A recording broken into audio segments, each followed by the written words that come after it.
Hi friends, ನಾನು ನಿಮ್ಮ ದೀಪಾ ಸುರತ್ಕಲ್. ಇವತ್ತು ಬೆಳಗ್ಗೆ 3:30ಗೆ ನಾವು ಬೆಂಗಳೂರಿಂದ ಹೊರಟ್ವಿ. ಕೊಳ್ಳೆಗಾಲಾಗಿ ಮರೆಯೂರಿಗೆ ನಾವು ಹೋಗ್ತಾ ಇದ್ವಿ. ಸೊ ಹೇಳುವಂಥ ತುಂಬ ಒಳ್ಳೆ ಇತ್ತು, ಹಾಗೆ ಹಸಿವಾಗ್ತಾ ಇತ್ತು ಅಂತ ಬ್ರೇಕ್ಫಾಸ್ಟಿಗೆ ಈ ಹೋಟೆಲ್ ಎದುರು ನಾವು ನಿಂತ್ಕೊಂಡ್ವಿ. ಹಾಗೆ ನಾನು ಸುಮ್ಮನೆ ವಿಘ್ನೇಶ್ ಟ್ರಿಪ್ ಅಂತೇಳಿ ಅದು ಈ ಥರ ಹೇಳಿದ.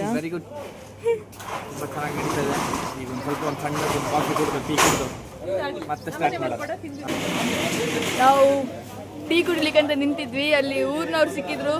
ಸೊ ಊರು ಸಿಕ್ಕಿ ತುಂಬ ಖುಷಿ ಆಯಿತು. ಅವ್ರಿಗೆ ಹಾಯ್ ಹೇಳಿ ಅವ್ರ ಹತ್ರ ಮಾತಾಡಿ ಮತ್ತು ನಾವು ಸ್ವಲ್ಪ ಫೋಟೋಶೂಟ್ ಮಾಡಿಕೊಂಡು ಹೊರಟ್ವಿ. ಹೋಗ್ತಾ ಇರ್ಬೇಕಾದ್ರೆ ಕಾರಲ್ಲಿ ನಾವು ತುಂಬ ಗಮ್ಮತ್ತು ಮಾಡಿಕೊಂಡು ಒಬ್ಬರೊಬ್ಬರನ್ನ ಕಾಲು ಎಳ್ಕೊಂಡು ಗಮ್ಮತ್ತು ಮಾಡ್ಕೊಂಡು ಹೋದ್ವಿ. ನಾವು ಹೋಗ್ಬೇಕಾದ್ರೆ ಸತ್ಯಮಂಗಳ ಕಾಡಾಗಿ ಹೋಗಬೇಕಿತ್ತು. ಸೊ ಅಲ್ಲಿ ಒಂದಷ್ಟು ಅನಿಮಲ್ಸ್ಗಳನ್ನು ನೋಡಿದ್ವಿ. ಆಮೇಲೆ ನಾವು ತಮಿಳ್ನಾಡು ಬಾರ್ಡರನ್ನು ಕ್ರಾಸ್ ಮಾಡಿದ್ವಿ. ತಮಿಳ್ನಾಡು ಬಾರ್ಡರ್ ಕ್ರಾಸ್ ಆದಮೇಲೆ ತಿಂಡಿ ತಿನ್ನುವ ಅಂತ ನಿಂತ್ವಿ. ಹಾಗೆ ಒಬ್ಬರೊಬ್ಬರು ಕಾಲು ಎಳ್ಕೊಂಡು ಗಮ್ಮತ್ತು ಮಾಡ್ಕೊಂಡಿದ್ವಿ. ಹಾಗೆ ನಮ್ಮಲ್ಲಿ ಒಬ್ಬ ಆಫೀಸ್ ಬಂಕ್ ಮಾಡಿ ಬಂದಿದ್ದ, ಅವನ ಕಾಲು ಎಳ್ಕೊಂಡು ರೀಲ್ಸ್ ಮಾಡಿ ಮತ್ತೆ ನಾವು ಟೆಂಪಲಿಗೆ ಬಂದ್ವಿ. ಟೆಂಪಲ್ ವಿಸಿಟ್ ಮುಗಿಸಿ ಇಲ್ಲಿ ಊಟ ಮಾಡಿ ರಿಸರ್ವ್ ಫಾರೆಸ್ಟ್ ಕ್ರಾಸ್ ಮಾಡಲಿಕ್ಕಿತ್ತು. ಸೊ ರಿಸರ್ವ್ ಫಾರೆಸ್ಟನ್ನು ಕ್ರಾಸ್ ಮಾಡಿ ನಮ್ಮ ರೆಸಾರ್ಟಿಗೆ ಬಂದ್ವಿ.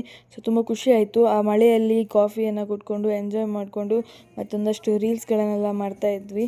ಆಮೇಲೆ ಕಾರ್ಡ್ಸ್ ಆಡಿ ಊಟ ಮಾಡಿ ರೆಸ್ಟ್ ಮಾಡಿದ್ವಿ. ಇವತ್ತಿನ ದಿವಸ ಫುಲ್ ಎಂಜಾಯ್ ಮಾಡಿದ್ವಿ. ನಾಳೆ ಇನ್ನಷ್ಟು ಎಂಜಾಯ್ ಮಾಡಲಿಕ್ಕಿದೆ. ಸೊ ನಾಳೆ ಸಿಗುವ, ಬಾಯ್.